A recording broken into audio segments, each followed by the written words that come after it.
Pound cake is delicious on its own, but it's the foundation for a lot of other desserts as well. It's really easy to make. You probably have all the ingredients at home already, so let's make pound cake. So it's called pound cake because bakers of the past only had to know that one measurement.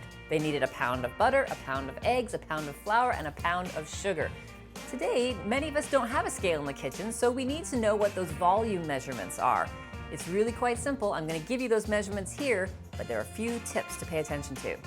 The first thing is, of course, those are the ingredients that go into a pound cake, but there's no baking soda or baking powder, so the only way we're getting air into our pound cake, preventing it from becoming a brick, is by creaming the butter and sugar together properly. And the way to cream butter and sugar together properly is to have everything at room temperature, and the butter needs to be especially right. Now this is how you tell if butter is at the right temperature. You've left it out on the counter for a couple of hours at least, and when you push your finger into it, you can see your fingerprint, but it's not melted. I'm gonna cut it into chunks, and then we're gonna start creaming the butter and sugar together. So we're going to start with the paddle attachment in the KitchenAid mixer to start creaming the butter alone. Once the butter starts to take on a lighter color and you can see that it's blending nicely, we're going to add our sugar. A pound of sugar is roughly 2 cups, so 2 cups of sugar. Remember, this is the only time that we're ever going to get any air into this pound cake, so we're going to let this butter and sugar cream together for about 5 minutes at least.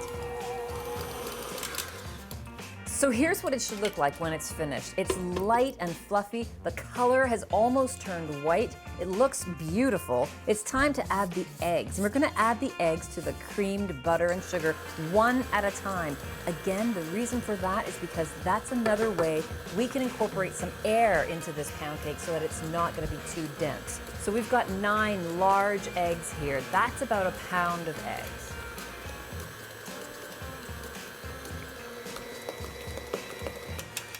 So once all your eggs are incorporated, now it's time to add a little bit of salt. We've got a teaspoon of salt that's going in and 2 teaspoons of vanilla extract, pure vanilla extract. If you wanted to flavor your pound cake, say make it a lemon pound cake, now is when you would add lemon juice, a little bit of lemon zest, or orange pound cake, orange juice, orange zest.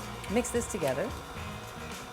So the next step and the final step is adding the flour. Now when we make bread, you want to knead that flour in to make it elastic and stretchy so that the bread is chewy. We're making pound cakes, so we don't want to mix it too much.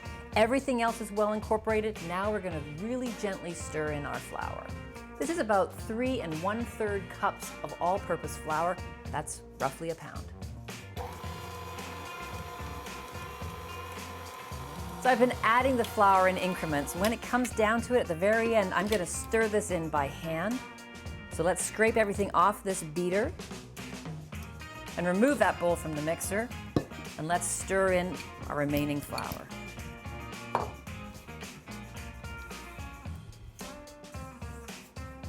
Okay, now we're gonna transfer this to our 2 loaf pans that have been buttered, and then we're gonna bake it in a preheated 350-degree oven.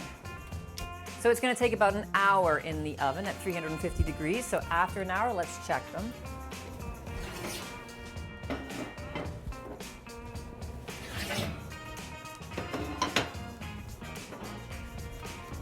And to do that, we're going to use a skewer again. So a skewer inserted into the center of the cake should come out clean. If it's clean, it's finished. All we have to do now is let it sit in its dish for about 5 to 10 minutes to cool, then invert it onto a cooling rack, and then if you can resist not taking the first slice yourself, let it cool, slice it up, and dress it up. Put it with some whipped cream and some strawberries, or just a simple lemon glaze. It'll be delicious either way. Thanks for watching. If you'd like to see more of the basics, click over here. If you'd like to see everything I used in this recipe, click over here. And if you have any questions, comments, or suggestions for more basics, put them in the comments section below.